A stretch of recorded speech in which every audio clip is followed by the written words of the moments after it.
Hi, today is September 25th, 2024, and here are my poems for the day. The first one is poem number 133 for the year, How to Make Good Movies. Look for good things to shoot and shoot them. You don't need a camera and film if you've got a phone that's at least 12 years old, and you probably do. You don't need an agenda. You don't need a discerning eye. You just need to see with your heart. You just need to be able to say something and say that's good and then shoot it. Mistakes in framing or lighting or contrast or pacing or dialogue or whatever are all part of the fun. The way to make good movies is the same way you make bad movies, by making movies. Poem number 134, Off the Shelf. When I'm staying at my mom's, I sometimes pull a book off the shelf.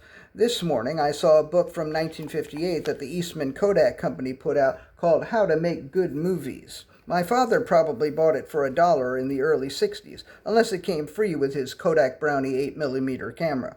It has a lot of practical advice about what to shoot and how to look through the viewfinder, and the importance of shooting motion, which I guess makes sense, but I've seen some experimental films with hardly any motion at all, and I like them just fine. After flipping through the book, I wrote a brief response to it because there were parts of it with which I disagreed, but I was happy to have looked at that book again. I'm glad I pulled it off the shelf. Poem number 135, Brownie. I liked my father's movie camera, the Kodak Brownie. I forget which model. I didn't use it often. It seemed old-fashioned even when it was just a few years old. You wanted to be in the dark when you put the film in, and you had to wind it up.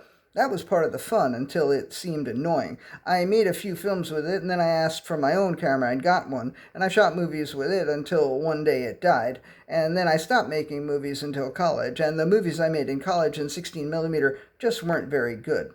I wonder if that Brownie is somewhere here in my mother's apartment. If it is, I bet it still works. Poem number 136, Fake Panic. This morning was one of those mornings where I woke up and thought about how some mornings I wake up in a fake panic because I have no idea what I might want to say and I have no idea where to start, but I know the panic is fake panic because something always turns up. And a few minutes later, there was that book on the shelf, and it ended up solving 3 of the 5 problems, and the 4th solution ended up being that first thought of the morning about being in a fake panic, and so as usual, there was nothing to be in a panic about, unless the 5th solution never comes, but I'm almost 100% certain it will. And last poem of the day, poem number 137, No Problem with Problems.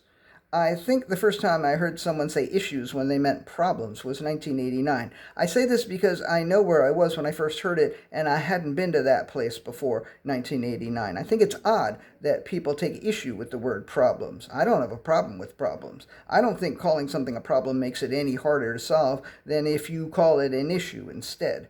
Lenin said, "There's no problems, only solutions."